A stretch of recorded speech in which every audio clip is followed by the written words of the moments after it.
जय यीशु की। मैं हूं प्रियंका डामोर और आप देख रहे हैं रेडियो वेतास एशिया की हिंदी सर्विस। कलीसिया समाचार में आप सभी का स्वागत है। कलीसिया समाचारों में प्रमुख है, भारतीय बिशपों ने समलैंगिक विवाह को खारिज करने वाले सुप्रीम कोर्ट के फैसले का स्वागत किया। प्राचार्य ने छात्रों की स्कूल से कॉलेज यात्रा पर चर्चा की। झारखंड में विशाल बाइबल जुलूस में 25,000 लोग शामिल हुए। भारतीय कैथलिक संस्था ने संघर्षग्रस्त मणिपुर में शांति का आग्रह किया। फोरम ने चुनाव में फासीवादी कट्टर ताकतों को हराने का संकल्प लिया। भारतीय कैथलिक चर्च ने मोबाइल ऐप पेश किया। ईटानगर धर्मप्रांत ने अपने दूसरे बिशप का स्वागत किया। कैथलिक स्कूल शिक्षक पर लगा धर्मांतरण का आरोप। अब जानते हैं समाचार विस्तार से। प्राचार्य ने छात्रों के स्कूल से कॉलेज यात्रा पर चर्चा की। ऑटोनोमस सलेशन कॉलेज सिलीगुड़ी ने 17 अक्टूबर को उत्तर बंगाल के स्कूल प्रिंसिपलों के लिए एक राष्ट्रीय शिक्षा नीति 2020 सत्र का आयोजन किया। शिक्षा के बदलते स्वरूप स्कूल से कॉलेज तक विषय पर आयोजित कार्यक्रम के 10 स्कूलों के प्रधानाचार्यों या उनके प्रतिनिधियों ने उत्तर बंगाल विश्वविद्यालय के सूचना एवं संसाधन प्रबंधन केंद्र के प्रमुख सहायक प्रोफेसर श्री अनिबाण विश्वास द्वारा भाग लिया। प्रधानाचार्यों ने सभी 3 शिक्षकों बोर्ड अर्थात ICSE, CBSE और पश्चिम बंगाल उत्तर माध्यमिक बोर्ड का प्रतिनिधित्व किया। कार्यक्रम का उद्घाटन सलेशन कॉलेज सिलीगुड़ी के नए प्राचार्य एवं सोनादा फादर ने किया। डॉक्टर बाबू जोसेफ ने क्षेत्र में उच्च शिक्षा के लिए साझेदारी में स्कूल की भूमिका पर जोर दिया। भारतीय बिशपों ने समलैंगिक विवाह को खारिज करने वाले सुप्रीम कोर्ट के फैसले का स्वागत किया। Catholic bishop conference of India CBCI ने 17 अक्टूबर को समलैंगिक विवाह को कानूनी मान्यता देने के सुप्रीम कोर्ट के फैसले के इनकार का स्वागत किया। सम्मेलन ने एक प्रेस बयान में कहा, शीर्ष अदालत का निर्णय पारंपरिक विवाह की संस्था की पुष्टि करता है जो कैथलिक चर्च और कई अन्य धर्मों द्वारा रखी गई पवित्र शिक्षाओं और मूल्यों में निहित है। इससे पहले दिन में शीर्ष अदालत ने 3 से 2 के बहुमत से फैसला सुनाया कि समलैंगिक विवाह को कानूनी मान्यता नहीं दी जा सकती। शीर्ष अदालत द्वारा कम से कम 4 फैसले सुनाए गए और कई टिप्पणियां की गई। 11 मई को मुख्य न्यायाधीश DY चंद्रचूड़ की अध्यक्षता वाली 5 न्यायाधीशों की संविधान पीठ ने 10 दिनों के मैराथन सुनवाई के बाद याचिकाओं पर अपना फैसला सुरक्षित रख लिया। झारखंड में विशाल बाइबल जुलूस में 25,000 लोग शामिल हुए। बेसिक एक्लेसियल कम्युनिटीज धर्म सभा के 4 दिवसीय सम्मेलन के समापन के लिए झारखंड राज्य की दूसरी राजधानी दुमका की सड़कों पर हिंदुओं सहित 25,000 से अधिक लोग चले। 15 अक्टूबर के विशाल बाइबल सम्मेलन के पवित्र आत्मा के 7 उपहारों को दर्शाने वाले पोस्टर लेकर संस्थाली वेशभूषा पहने हुए दुमका धर्मप्रांत के 60 डिनरी के लोगों ने गाना गाया, नृत्य किया और संगीत वाद्य यंत्र बजाया। दुमका के बिशप जूलियस मरांडी ने ग्लोबल ले जाने वाले सुसज्जित वाहन पर बाइबल को विराजमान किया। जुलूस के अंत में बिशप मरांडी ने कलकत्ता के आर्च बिशप थॉमस डिसूजा और बारुईपुर के एमेटिस बिशप सल्वाडोर लोबो और सेंट पॉल कैथेड्रल मैदान दुमका में लगभग 100 पुरोहितों के साथ यूखरिस्तिक की अध्यक्षता की। ईश्वर का वचन सभी को मजबूत करता है। धर्मापदेश के दौरान बिशप मरांडी ने कहा, हमें न केवल सम्मान देना है बल्कि BSc को पढ़ने, प्रतिबंधित करने और साझा करने की जरूरत है।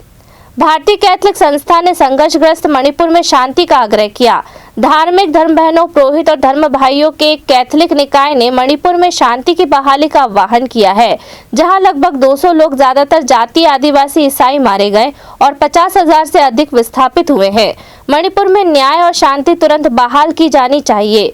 विस्थापित मूल निवासियों और अन्य लोगों को अपने घरों में वापस जाने के लिए सुरक्षा की गारंटी दी जानी चाहिए। Forum of religious for justice and peace ने मांग की कि मंच ने 11 से 14 अक्टूबर को दक्षिणी केरल राज्य में आयोजित अपनी राष्ट्रीय कार्यशाला में उन सभी लोगों के लिए मुआवजे की भी मांग की जिन्होंने मणिपुर में चल रही सांप्रदायिक हिंसा में अपने परिवार के सदस्यों, घरों और धार्मिक पूजा स्थलों सहित अन्य संपत्तियों को खो दिया। पूरे भारत से लगभग 80,000 प्रतिभागियों ने लोकतंत्र बचाओ, संविधान बचाओ विषय पर कार्यशाला में भाग लिया।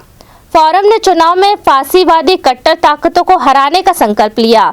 भारत में कैथलिक धार्मिक लोगों के लिए एक वकालत समूह ने आने वाले राज्य और 2024 के आम चुनाव में फासीवादी कट्टरपंथी और कट्टर ताकतों को हराने के लिए नागरिक समाज समूहों और राष्ट्रीय अभियानों में शामिल होने का फैसला किया है। एक राष्ट्रीय कार्यशाला में भाग लेने वाले धार्मिक न्याय और शांति मंच ने लगभग 80 सदस्यों ने देश के संविधान के मूल्यों की रक्षा करने और उन्हें बढ़ावा देने और न्याय के लिए उनके संघर्ष में कमजोर लोगों का साथ देने की प्रतिज्ञा की है। 12 से 24 अक्टूबर के कार्यक्रम में संघर्षग्रस्त मणिपुर में तुरंत शांति बहाल करने में मदद करने के लिए एक दृश्यमान और मुखर रूप अपनाने का भी संकल्प लिया गया। प्रतिभागियों में 12 राज्यों में एक केंद्र शासित प्रदेश का प्रतिनिधित्व करने वाली 40 कैथलिक धार्मिक मंडलियों के पुरुष और महिला शामिल थे। आयोजकों ने दावा किया कि कार्यशाला में पूरे भारत से कई सहयोगियों ने भाग लिया। भारतीय कैथलिक चर्च ने मोबाइल ऐप पेश किया। भारत के कैथलिक बिशप सम्मेलन CCBI के अध्यक्ष और गोवा और दमन के आर्च बिशप कार्डिनल फिलिप नेरी फेराउ ने 21 सितंबर को बेंगलोर में राष्ट्रीय स्वास्थ्य विज्ञान अकादमी सेंट जॉन में CCBI के 92वीं कार्यकारी समिति की बैठक के दौरान कैथलिक लोगों को जोड़ने के लिए कैथलिक मोबाइल ऐप का परीक्षण संस्करण लॉन्च किया।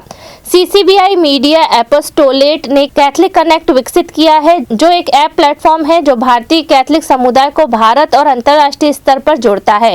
इस ऐप से उपयोगकर्ता आध्यात्मिक संसाधनों और प्रासंगिक समाचार सूचना के साथ साथ शिक्षा, स्वास्थ्य बीमा, विवाह और नौकरी पोर्टल जैसी कैथलिक जीवन सेवाओं तक पहुंच सकेंगे।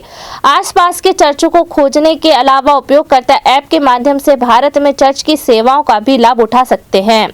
ईटानगर धर्मप्रांत ने अपने दूसरे बिशप का स्वागत किया।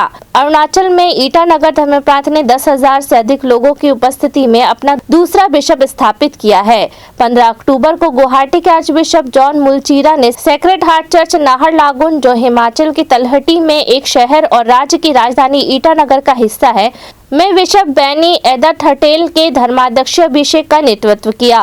पोप फ्रांसिस का प्रतिनिधित्व करने वाले मॉन्सिग्नोर जुआ पाब्लो ने एक संदेश पढ़ा और विश्वास व्यक्त किया कि धर्मप्रांत नए बिशप के तहत महान प्रगति करना जारी रखेगा।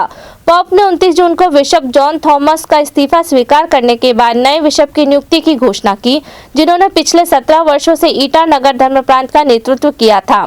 अरुणाचल प्रदेश कैथलिक एसोसिएशन के अध्यक्ष तावा तेबिन ने नए बिशप का स्वागत किया और धर्मप्रांत के लिए उनकी सभी योजनाओं में बिशप के साथ सहयोग करने का वादा किया। कैथलिक स्कूल शिक्षक पर लगा धर्मांतरण का आरोप। उत्तर प्रदेश राज्य में एक कैथलिक स्कूल इस आरोप पर सत्तारूढ़ हिंदू समर्थन पार्टी के छात्र विंग की घेराबंदी में है कि एक महिला शिक्षक ने कथित तौर पर एक छात्र को ईसाई धर्म में परिवर्तित कर दिया। सत्तारूढ़ भारतीय जनता पार्टी के संबंध अखिल भारतीय विद्यार्थी परिषद के सदस्यों ने 16 अक्टूबर को कानपुर शहर के छावनी क्षेत्र में सेंट एलोशियस हाई स्कूल के सामने विरोध प्रदर्शन किया। स्कूल का प्रबंधन करने वाले इलाहाबाद धर्मप्रांत के जनसंपर्क अधिकारी फादर रेजिनाल्ड डिसूजा ने 17 अक्टूबर को बताया, उन्होंने स्कूल परिसर में जबरन घुसने की कोशिश की, लेकिन सेना के अधिकारियों ने उन्हें शांत कर दिया। आरोपी शिक्षक को जांच लंबित रहने तक निलंबित कर दिया गया है। उन पर 10वीं कक्षा के एक छात्र को रोजाना पास के चर्च में ले जाने और उसे ईसाई धर्म स्वीकार करने के लिए प्रेरित करने का आरोप है। इसी के साथ कलीसिया समाचार समाप्त हुए। अगली बार फिर मुलाकात होगी नई खबरों के साथ। नमस्कार। रेडियो वेरितास एशिया आपके लिए लेकर आए हैं RVA mobile app. RVA mobile app पर हमारे विभिन्न प्रकार के कार्यक्रमों का लाभ लें, हमसे जुड़े और एशियाई ईसाईयत की आवाज का हिस्सा बने। आज ही ऐप स्टोर एवं प्ले स्टोर से RVA मोबाइल ऐप डाउनलोड करें।